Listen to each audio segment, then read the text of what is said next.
Yon, magandang gabi po mga idol. Welcome back na naman po sa another video po natin na kung saan mag-share naman po tayo ng bulb connection mga idol. Ayan, kamusta po kayo mga idol? Matagal tayong hindi nakapag-upload dahil nga gawa nga ng bagyong uwan dahil nasalanta tayo ng bagyo, na baha. Pero sa awa ng Diyos mga idol, wala namang nangyaring masama. Buhay pa naman at still kicking mga idol. Yan. So sana'y nasa mabuti rin po kayong kalagayan mga idol. Yon, balik na po tayo, no? Another sharing na naman po, another bulb connection ang ating gagawan ng wiring diagram mga idol. So ito po yung ating bulb connection mga idol. Naway bigyan nyo po ulit ako ng counting minuto para po may bahagi po sa inyo ang itong basic wiring diagram mga idol, ano? Sa mga beginner po, para sa inyo po ito. Panoorin nyo lang po ang ating video para malaman po ninyo, o pwede nyo pong paggayahan at i-screenshot at i-share nyo rin sa inyong mga messenger para ma-save itong ating video. Sa mga eksperto naman po, pwede po kayong magkomento dyan sa ating comment section para madagdagan pa po ang ating kaalaman. Ayun mga idol, so balik na po tayo. So ito po yung ating bulb connection ngayon mga idol, no? 2 bulbs controlled by 2 3-way switches and 1 4-way switch in 3 different location. So paano ba natin gagawan yan ng wiring diagram mga idol, no?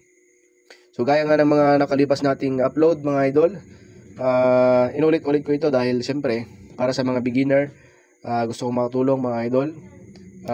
Yung connection natin mga idol ay line 1 pa rin, tsaka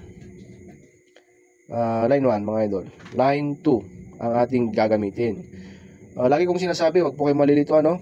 Sa Pilipinas po kasi talagang ang ginagamit is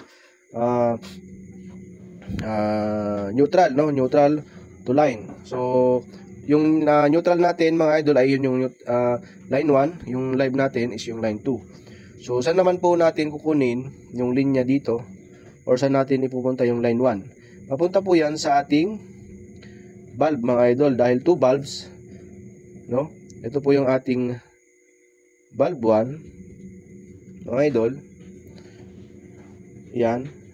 So gagawin na po natin, kukunin din natin yung kanyang linya dito. Yan, magtatap lang tayo dyan mga idol. Ito na po yung bulb 2 natin. Yan mga idol, meron na tayong linya ng line 1. So saan naman po pupunta itong line 2 natin? Simple lang mga idol, no? Papunta po yan lagi sa ating mga switches mga idol. Sabi nga natin mga idol dito is 2 3-way switch mga idol. Saan natin ilalagay ngayon yung 4-way switch? Ilalagay na po natin yung 4-way switch mamaya dito sa may gitna. Dalawang 3-way switch po sa may gilid. Ayan. So step by step natin gagawin yan mga idol. So yun po, sa likod ng ating mga 3-way switches mayroon tayong mga terminal na 4. So yung isa mayroon 0, yung isa may 1, may 3 na indicator dyan. So ito pong line 2 natin, ilalagay po natin yan sa 0. Ngayon po, ito na po ngayon yung ating location 1 na 3-way. Yan mga idol. So yung 1, 3 papunta po ngayon, ito na po yung ating 4-way mga idol. 4 na terminal din. So mayroon ulit na indicator dyan sa likod ng ating 4-way switch mga idol na 1, 3, 2, 4. Yan. May indicator dyan sa likod pag titignan ninyo mga idol, ano? So ito pong 1, papunta po yan sa 1. Yung 3, papunta po yan sa 3. Ito na ngayon yung traveler natin. Traveler wire. Yan. Ito na po ngayon yung 4-way natin mga idol. At location 2. Yan. So another 3-way switch mga idol. Para makompleto na yung circuit natin, wiring.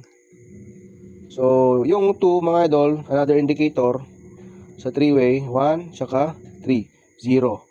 Ito po, magkadugtong po yan kahit saan po natin kukunin yung linya natin mamaya.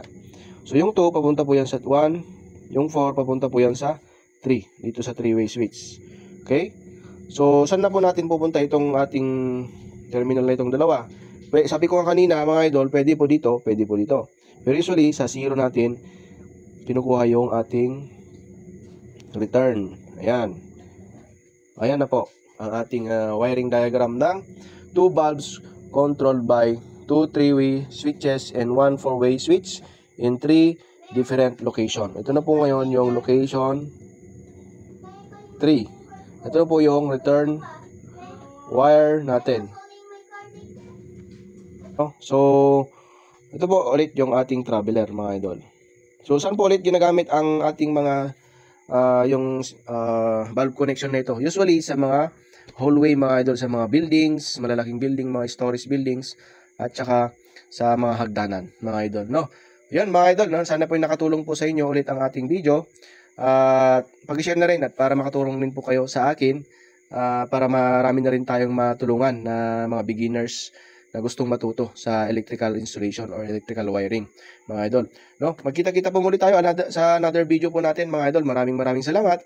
God bless at all goods po tayong lahat.